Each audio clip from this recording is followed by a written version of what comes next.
Okay, we're going to finish up tonight with 2 Thessalonians chapter 2, and we've been talking about the word apostasia, how it's been inaccurately translated in our King James Bible as falling away, and really it should have been translated as departure. I mentioned in our previous video that the first 7 English translations of the scriptures before the King James 1611 all translated this word apostasia as departure and not falling away. And that makes all the difference in the world when you read these particular verses here in 2 Thessalonians as to understanding the timing of the rapture and when it will take place. To me, this is positive proof. This right here, if you get this correctly, you understand this one or 2 or 3 verses here prove beyond a shadow of a doubt that the rapture has to take place before the tribulation period. This is a pre-tribulation revelation here, if you properly understand that the word should have been translated as departure. And like I said, the first 7 English translations of the Bible translated this word that way. Why the King James departed from that, we don't know. But they did, and because of that, people have had this understanding that there's going to be a great, massive falling away of the believers before the rapture would take place.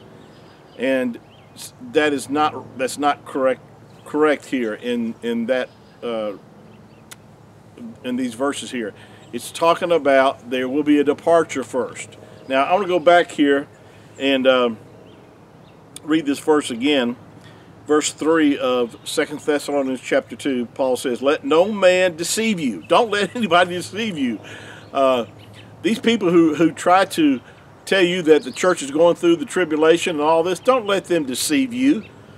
Properly seek this out. Don't just take my word for it. Do your study yourself. Most people who, as I've shared with you in the past, most people who confuse the timing of the rapture do so because for a number of reasons, but one of the main ones is they do get the church mixed up with Israel. They don't see a distinct difference between them, and so there's a lot of other reasons too people get confused about the timing of the rapture. But one reason is not understanding these verses right here that we've already talked about. But when you understand here that when Paul says, "Let no man deceive you by any means, for that day," now here's the real key. You have to understand what that day is that he's talking about. See, most people interpret that day as the rapture. But he's talking about the day of Yahuwah, or the day of the Lord, which we've already talked about is the time frame of Daniel's 70th week, or the tribulation period. Now I'm convinced of this because excuse me, it doesn't make sense if you think that he's talking about the rapture when he says that day. Now when I teach this, I have to explain a little bit of the sequence here as far as what I'm talking about. The rapture has to precede the day of Yahuwah because of what he's revealing here, but it also at the same time the rapture takes place, the tribulation will begin. Now I'm convinced of that. Now there's no scripture that says that per se, but the Messiah Yahushua made reference to this when he compared his coming to the same as the days of Noah and Lot. And if you read those passages, you understand that judgment fell immediately after Noah entered the ark, and after Lot was taken away, judgment fell. So when we're taken away, judgment is going to fall. If we follow what the Messiah was comparing, he said that it would be the same as these 2 different scenarios.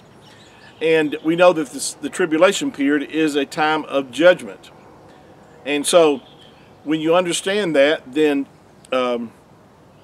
when he says that day, you understand that day is not talking about the rapture. Because here's the problem. If you think when he says that day specifically is talking about the rapture, then you interpret there's got to come a departure first.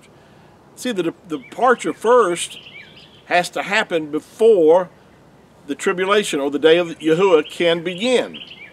That's what's being said here. Not that the rapture before the rapture happens, there's going to be a departure first. the departure is the rapture.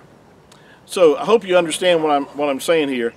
And then he says that the man of sin be revealed. We know that, of course, this is talking about the Antichrist. Now, the Antichrist doesn't have to be revealed before the departure takes place, but before the day of Yahuwah can begin, or the day of the Lord, the rapture has to take place first, and then the man of sin can be revealed.